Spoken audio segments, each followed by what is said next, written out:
Assalamualaikum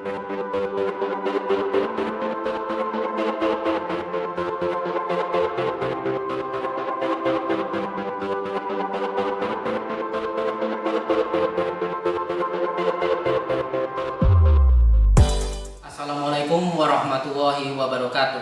Perkenalkan, nama saya Ahmad Fauzi MPD selaku dosen tetap program studi pendidikan biologi Universitas Muhammadiyah Malang. Di prodi ini saya mengampu beberapa mata kuliah antara lain genetika, statistika pendidikan, analisis instrumen penelitian pendidikan, dan penulisan artikel ilmiah.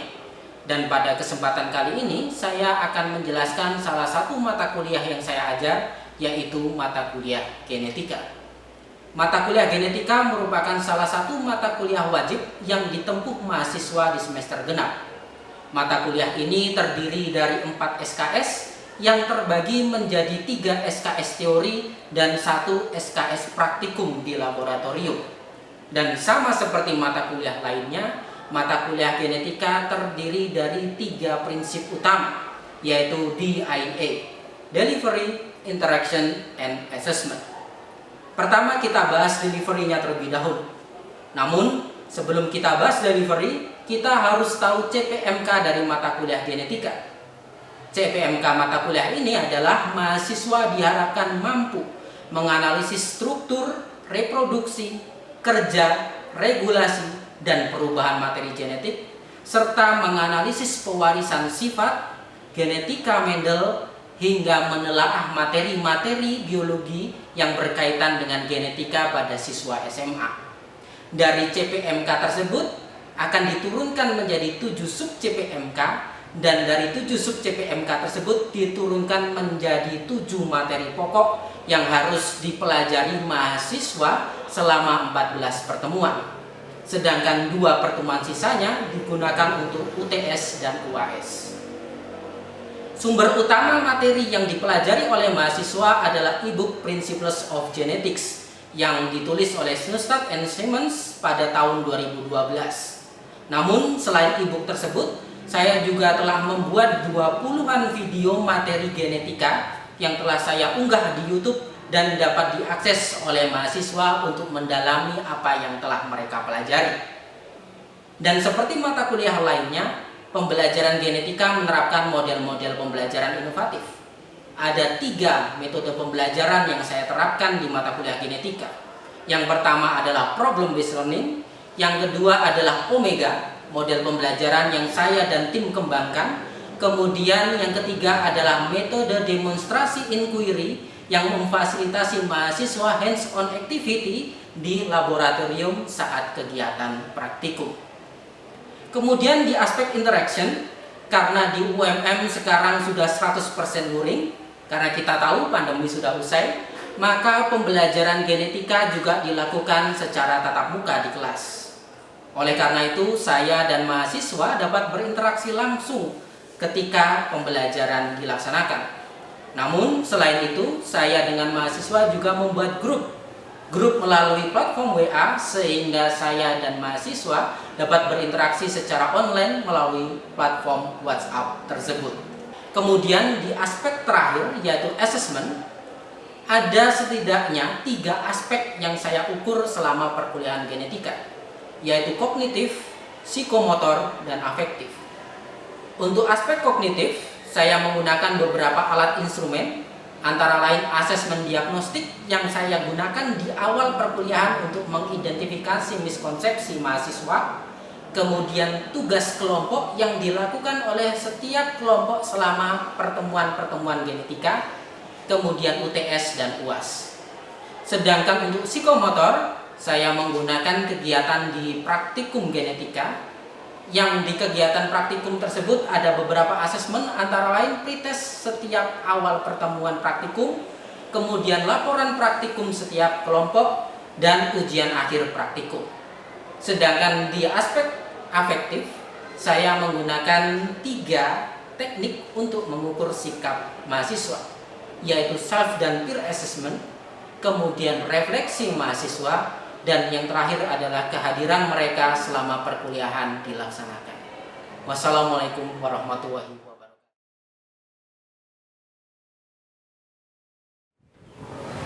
Assalamualaikum warahmatullahi wabarakatuh. Waalaikumsalam warahmatullahi wabarakatuh. Alhamdulillah kita dapat bertemu lagi di mata kuliah genetika. Sebelum kita memulai perkuliahan hari ini, silakan Mas Dwi untuk memimpin doa teman-temannya. Baik, sebelum memulai mata kuliah pada pagi hari ini, alangkah baiknya kita berdoa agar dimudahkan dan mendapatkan ilmu yang barokah. Berdoa mulai. Doa selesai. Bagaimana kabar kalian semua? Alhamdulillah baik. Alhamdulillah. Oke, sebelum kita memulai perkuliahan hari ini, saya akan mempresensi kalian terlebih dahulu. Nanti yang namanya saya sebutkan, silakan angkat tangan dan mengatakan ada, begitu ya. Yang pertama Mbak Corina Destia. Ada, Pak. Oke, Mbak Intan Febriana. Ada, Pak. Kemudian Mbak Aisyah Azaria. Ada, Pak. Oke, sebelum kita mulai perkuliahan hari ini, mari kita lihat beberapa berita yang dipublikasikan di portal-portal berita nasional kita. Yang pertama, berita terkait tren penderita thalassemia di Indonesia meningkat. Kemudian yang kedua dari IDN Times, Kemenkes catat 27.000 kasus hemofilia di Indonesia. Kemudian berita selanjutnya dari CNBC, perjuangan Ibu Siti sembuhkan anaknya yang menderita sindrom Down. Dan yang terakhir dari kompas.com, prevalensi anemia sel sabit meningkat. Sekarang adakah bisa mengidentifikasi kesamaan dari keempat penyakit tadi? Ya Pak, sama-sama penyakit kronis. Oke, bagus Mas Fauzan. Selanjutnya ada yang punya pendapat lain? Oke, Mbak Amalia, saya persilahkan. Sama-sama penyakit genetik. Sama-sama penyakit genetik. Oke, bagus juga jawabannya. Lalu saya punya pertanyaan lanjutan, apakah penyakit-penyakit tersebut dapat disembuhkan? Ada yang punya pendapat? Saya Pak, menurut saya penyakit tersebut tidak dapat disembuhkan karena penyakit tersebut berasal dari sifat genetik. Oke, tidak dapat disembuhkan menurut Mas Viko. Ada yang punya pendapat lain? Saya Pak, Oke, Mas Rama yang di belakang, saya persilahkan. Bisa, namun dengan menggunakan alat yang rumit dan mahal. Oke, terima kasih. Bisa tetapi rumit dan mahal. Terima kasih Mas Rama, jawabannya bagus juga. Oke, keempat penyakit ini memiliki kesamaan. Semuanya berkaitan dengan genetik dan semuanya sebetulnya bisa ditangani namun sulit untuk ditangani. Penyakit ini berkaitan dengan kerusakan materi genetik yang kita kenal dengan mutasi. Dan topik ini akan kita pelajari di pertemuan hari ini. Namun sebelum kita mempelajari topik ini, kita harus tahu tujuan pembelajaran yang harus kita capai di pertemuan kali ini. Yang pertama, kalian nanti diharapkan mampu menganalisis setidaknya 3 macam mutasi. Kemudian yang kedua, kalian juga mampu menganalisis penyebab mutasi dengan tepat. Lalu yang ketiga, kalian juga diharapkan mampu menganalisis dampak mutasi secara kontekstual. Yang keempat, kalian juga diharapkan mampu merancang solusi dari permasalahan akibat mutasi-mutasi tersebut. Dan yang terakhir, kalian juga diharapkan dapat menelaah sebaran materi mutasi di tingkat SMA. Apakah kalian paham dengan tujuan-tujuan pembelajaran ini? Oke, terima kasih. Oke, karena kalian sudah paham tujuan pembelajaran kita di pertemuan kali ini, nanti kita akan menerapkan model pembelajaran inovatif untuk mencapai tujuan pembelajaran tersebut. Model pembelajaran yang akan kita terapkan adalah problem based learning atau pembelajaran berbasis masalah. Ada 5 tahapan yang nanti akan kalian lakukan bersama. Yang pertama adalah orientasi pada masalah. Di tahapan ini nanti saya akan memberikan masalah yang kontekstual dengan kalian dan kita akan coba rumuskan rumusan masalah secara bersama. Kemudian nanti kalian akan mengorganisasikan diri dalam kelompok untuk belajar, berdiskusi, mencari masalah lain dan merumuskan masalah dari masalah tersebut. Kemudian nanti akan ada kegiatan penyelidikan kelompok. Saya akan keliling membimbing kalian melakukan penyelidikan terkait masalah yang telah kalian pilih. Kemudian kalian sesama kelompok akan mengembangkan dan menyajikan hasil karya berupa presentasi dari hasil diskusi kelompok masing-masing. Dan yang terakhir, kalian akan menganalisis dan mengevaluasi proses pemecahan masalah bersama saya. Itu tahapan PBL yang akan kita lakukan bersama di perkuliahan hari ini. Karena kalian sudah memahami tahapan PBL yang akan kita lakukan bersama, sekarang langsung kita lakukan pembelajaran materi mutasi. Namun sebelum kalian diskusi terkait materi mutasi, di sini saya mendapatkan grafik yang cukup menarik. Grafik ini saya dapatkan dari penelitian tim dosen di Yogyakarta. Dari grafik ini kita bisa melihat adanya peningkatan resistensi bakteri penyebab penyakit di Indonesia. Berdasarkan grafik ini, ada yang berani membuat pertanyaan atau rumusan masalah? Saya persilakan. Saya, Pak. Jadi dari segi grafik tersebut terdapat bagaimana resistensi. Apa penyebab dari bakteri tersebut dapat mengalami resistensi, Bapak? Apa penyebab bakteri tersebut mengalami resistensi? Terima kasih. Selanjutnya ada lagi yang membuat pertanyaan yang berani? Silakan, Mbak Intan. Apa hubungan mutasi dengan resistensi pada bakteri? Apa hubungan mutasi dengan resistensi? Bagus sekali. Ada lagi yang punya pertanyaan lain? Saya persilakan. Saya, Pak. Silakan, Mbak Amalia. Apa dampak resistensi bakteri pada kehidupan manusia? Apa dampak resistensi terhadap kehidupan manusia? Bagus. Satu lagi, ada yang berani? Saya, Pak. Oke, silakan, Mbak Korina. Berdasarkan grafik tersebut, apakah permasalahan resistensi bakteri dapat ditangani? Apakah permasalahan resistensi dapat ditangani? Terima kasih. Ya, terima kasih untuk Mas Irfan, kemudian Mbak Intan, Mbak Korina, dan Mbak Amalia. Dari berbagai pertanyaan tersebut, semuanya sangat berkaitan dengan grafik ini. Dan kalau kita kumpulkan, kita akan mendapatkan beberapa rumusan masalah utama yang nanti perlu kalian diskusikan bersama. Yang pertama adalah berkaitan dengan jenis mutasi. Apa saja contoh jenis mutasi yang terjadi di lingkungan sekitar kita? Kalau contohnya tadi bakteri resisten, nanti kalian cari contoh yang lain. Kemudian apa penyebab mutasi tersebut? Kalau resisten penyebabnya apa? Kalau nanti kalian dapat masalah lain, penyebabnya apa juga? Kemudian apa dampak mutasi? Seperti yang dikasih pertanyaan oleh teman kalian tadi. Kemudian bagaimana cara mengatasi permasalahan yang diakibatkan oleh mutasi? Setiap kelompok harus mendapatkan solusi dari berbagai permasalahan yang sudah kalian pilih. Dan satu lagi pertanyaan tambahan, karena kalian mahasiswa prodi pendidikan, maka nanti di setiap kelompok kalian harus membahas bagaimana sebaran materi mutasi pada pembelajaran biologi SMA. Bisa memahami semua? Bisa. Oke, bagus. Terima kasih. Kita sekarang sudah mendapatkan 5 pertanyaan yang perlu kalian diskusikan di kelompok masing-masing.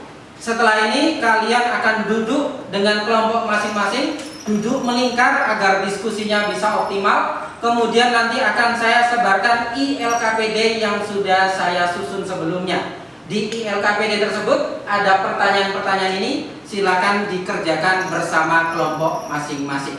Oke, sekarang silakan duduk bersama kelompok masing-masing.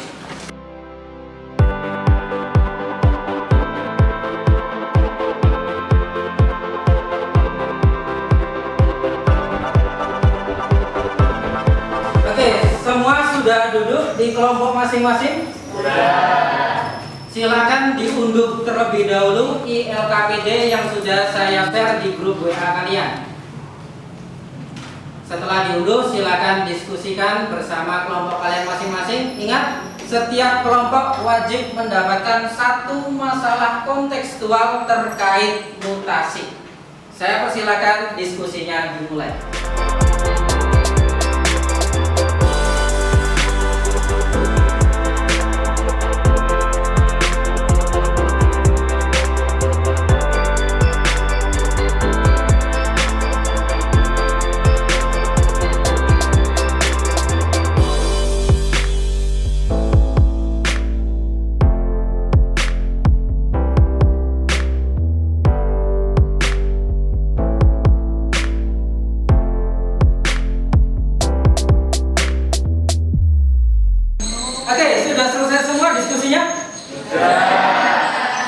alhamdulillah sudah selesai semua diskusinya. Kalau hasil diskusinya sudah selesai, silakan unggah hasil diskusi kalian di tautan yang sudah saya tuliskan di ILKPD kalian. Jangan lupa format filenya sesuai dengan instruksi di ILKPD tersebut. Semua kelompok sudah mengunggah hasil diskusinya? Oke, karena hasil diskusinya sudah diunggah, sekarang waktunya kita memperhatikan presentasi hasil diskusi kelompok masing-masing. Siapa kelompok yang ingin mempresentasikan hasil diskusinya? Saya. Oke, semuanya ya. Oke, aktif sekali kelas ini. Namun saya persilakan salah satu kelompok terlebih dahulu. Silakan kelompok satu, apakah sudah siap? Ya. Oke, silakan dipresentasikan di depan. Assalamualaikum warahmatullahi wabarakatuh. Waalaikumsalam warahmatullahi wabarakatuh. Sebelumnya kami mengucapkan banyak terima kasih kepada Bapak Fauzi yang telah memberikan kami kesempatan untuk mempresentasikan hasil kerja kelompok kami, yaitu yang berkaitan dengan permasalahan kanker kulit beserta kaitannya dengan mutasi. Kemudian pada kelompok satu ini terdapat 5 anggota, yaitu anggota pertama saya sendiri, Imandardian Biko, kemudian ada rekan saya, Dias Chandra Pratama, kemudian ada rekan saya, Jihada Intan, kemudian ada rekan saya, Aulia Safitri, kemudian yang terakhir rekan saya yang bertugas sebagai operator adalah Alia Saskia. Di sini saya akan menjelaskan tentang kanker kulit yang ada di Indonesia. Yang pertama, kanker kulit merupakan salah satu masalah kesehatan yang sering dihadapi oleh masyarakat kita. Yang kedua, kanker kulit merujuk pada pertumbuhan sel-sel yang tidak normal di kulit yang dapat berkembang menjadi tumor ganas. Yang ketiga, tingkat kejadian kanker kulit yang meningkatkan beberapa tahun terakhir. Di sini juga terdapat contoh kanker kulit yang ada di Indonesia. Selanjutnya adalah faktor penyebab mutasi terkait kanker kulit. Yang pertama ini sinar UV dapat berperan sebagai mutagen yang menyebabkan kanker kulit. Yang kedua yakni sinar UVB dapat merusak ikatan antara dua basa tinin dalam molekul DNA membentuk apa yang disebut dimer-tinin. Lalu selanjutnya, mutasi ini dapat memicu pertumbuhan sel-sel kulit yang tidak terkendali dan menyebabkan kanker kulit. Oke, tadi kan kita udah bahas nih tentang faktor dari kanker kulit tadi kan. Nah, sekarang kita lanjut ke dampak kanker kulit akibat mutasi. Jadi kita harus tahu pertama, kanker kulit itu apa? Jadi kanker kulit adalah salah satu dampak serius yang dapat disebabkan oleh mutasi pada gen terkait pertumbuhan dan perbanyakan sel kulit. Kemudian kita lanjutkan, mutasi pada gen tertentu seperti gen supresor tumor dapat menyebabkan kelainan dalam regulasi pertumbuhan sel kulit. Kemudian ada dampak utama dari mutasi yang terjadi pada sel kulit, yaitu terbentuknya pertumbuhan sel yang tidak terkendali, membentuk tumor dan berpotensi menjadi kanker kulit. Kemudian ada solusi pemecahan masalah kulit kanker.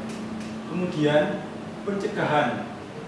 Yang pertama, menerapkan tindakan pencegahan yang efektif seperti melindungi kulit dari sinar matahari dengan menggunakan tabir surya, menggunakan pakaian pelindung, dan menghindari paparan sinar UV yang berlebih. Kemudian deteksi dini untuk permasalahan kanker kulit. Yang pertama yaitu melakukan pemeriksaan kulit secara rutin dan berkonsultasi dengan dokter. Kemudian beberapa metode pengobatan yang umum meliputi pembedahan, radioterapi, kemoterapi, dan imunoterapi. Di sini selanjutnya sebaran materi pembelajaran mutasi di SMA di Indonesia. Yang pertama, materi pembelajaran mutasi dalam mata pelajaran biologi di SMA di Indonesia umumnya mencakup yang pertama, pengenalan konsep mutasi dan faktor-faktor yang mempengaruhinya. Yang kedua, jenis-jenis mutasi yang terjadi pada materi genetik dan penjelasan tentang mekanisme yang terjadi. Yang ketiga, dampak mutasi pada organisme termasuk perubahan sifat fenotip dan gangguan genetik yang diakibatkannya. Yang keempat, kaitan antara mutasi dengan permasalahan kesehatan seperti kanker dan kelainan genetik. Yang kelima adalah pengaplikasian konsep mutasi dalam bidang bioteknologi dan rekayasa genetika. Selanjutnya adalah kurikulum pendidikan di SMA biasanya menyajikan materi ini dalam bentuk pembelajaran yang interaktif melalui konsep contoh kasus, dan kegiatan praktikum untuk memperkuat pemahaman siswa. Oke, terima kasih. Kelompok 1 silakan beri tepuk tangan kepada kelompok 1. Hasil diskusinya sangat menarik terkait kanker kulit, dan pastinya di antara kalian ada yang ingin bertanya kepada kelompok 1. Oleh karena itu saya persilakan bila ada yang ingin bertanya bisa angkat tangan terlebih dahulu. Saya Pak. Oke, silakan Mas Dwi. Kami dari perwakilan kelompok 5 izin bertanya untuk pemateri kelompok 1, yakni mengapa sekarang terjadi peningkatan jumlah penderita kanker kulit? Terima kasih. Oke, terima kasih Mas Dwi. Sekarang silakan kelompok 1 bisa memberikan tanggapan terhadap pertanyaan Mas Dwi. Baik, saya akan menanggapi pertanyaan dari Mas Dwi. Mengapa di Indonesia terjadi penambahan kasus kanker kulit? Seperti yang kita ketahui, itu disebabkan karena sinar UV. Bumi kita ini memiliki lapisan ozon, sedangkan lapisan ozon pada bumi itu semakin rusak, maka paparan sinar UV ke permukaan bumi juga semakin meningkat. Jadi hal tersebut memicu terjadinya kanker kulit. Terima kasih. Oke, terima kasih untuk Mas Dwi dan kelompok 1 karena telah mempresentasikan hasil diskusi yang cukup menarik. Sekali lagi kita beri tepuk tangan kepada kelompok 1. Dan silakan kelompok 1 kembali ke tempatnya masing-masing. Kita sudah mendengarkan hasil diskusi dari kelompok 1 dan beberapa kelompok yang lain. Tadi sangat menarik diskusi yang telah disampaikan oleh kalian. Setelah ini silakan setiap kelompok mengisi refleksi terkait apa yang telah kalian lakukan hari ini. Form refleksi sudah ada di ELKPD masing-masing. Silakan diskusikan apa yang perlu disampaikan di kolom refleksi tersebut. Oke, saya persilakan.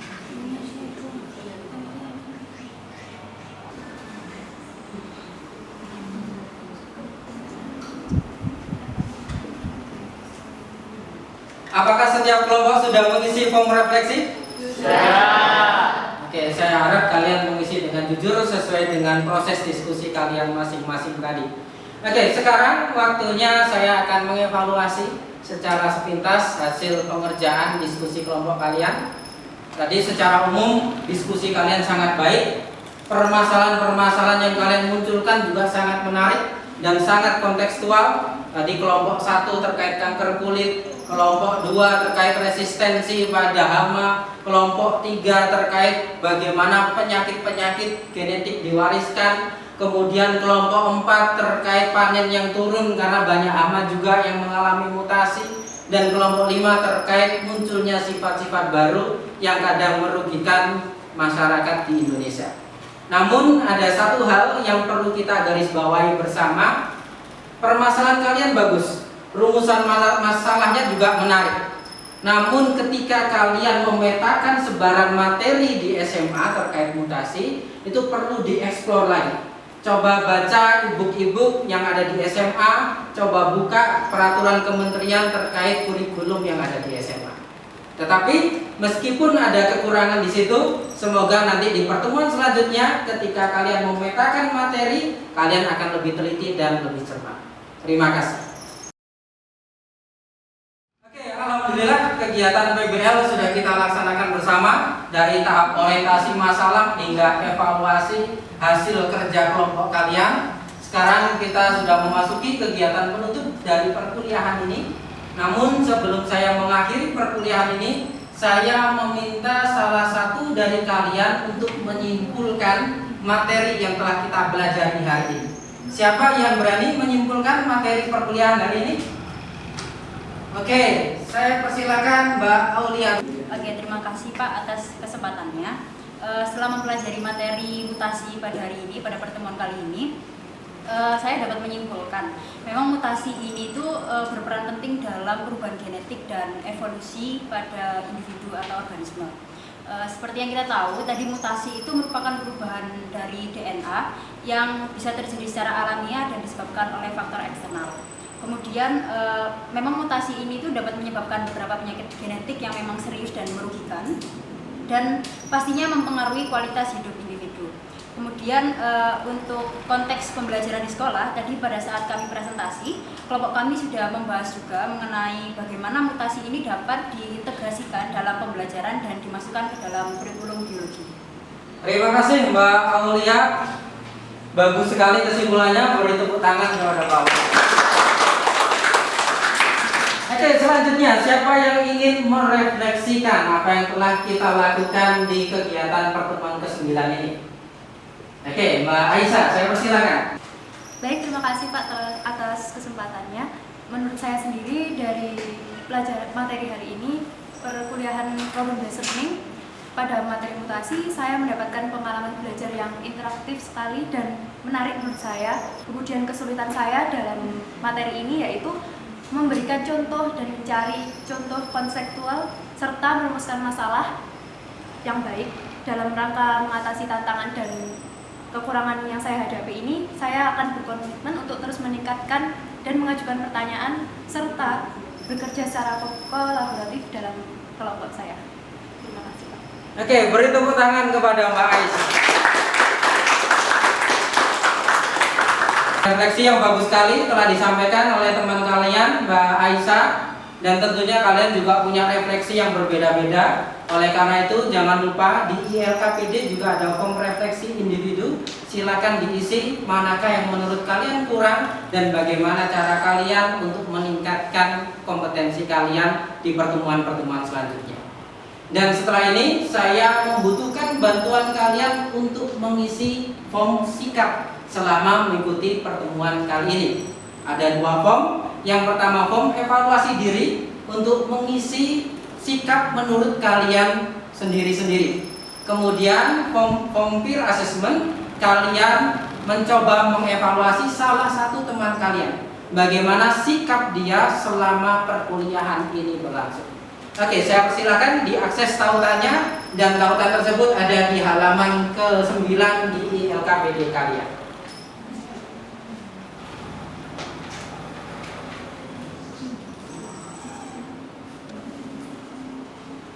Oke, bagaimana? Sudah terselesaikan semua pengisian form sikapnya? Oke, semoga jujur semua ya mengisi form sikapnya, karena kalian tidak hanya menilai diri sendiri tetapi juga menilai teman kalian. Dan sebelum kita akhiri kegiatan hari ini, seperti biasanya kalian ada tugas mandiri untuk meningkatkan pemahaman kalian terkait materi yang telah kalian pelajari. Di ILKPD saya sudah menautkan beberapa video yang menjelaskan terkait mutasi. Ada 3 video yang perlu kalian pelajari dan juga bisa kalian akses melalui channel YouTube saya. Kemudian setelah kalian mendalami materi mutasi dari ketiga video ini, silakan kerjakan instruksi tugas yang ada di halaman terakhir ILKPD kalian. Di sana ada 10 pernyataan yang perlu kalian evaluasi ketepatannya. Dan kalau tidak tepat, silakan sampaikan alasannya. Paham semua terkait tugas kalian?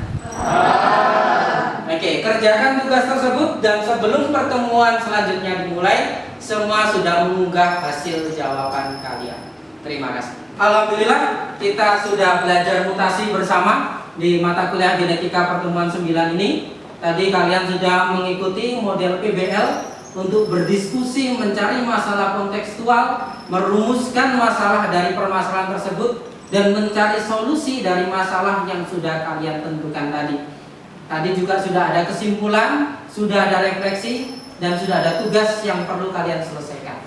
Alhamdulillah, kita sudah menyelesaikan hari ini dengan lancar, dan saya tutup pertemuan kali ini. Mohon maaf bila ada kesalahan. Assalamualaikum warahmatullahi wabarakatuh. Waalaikumsalam.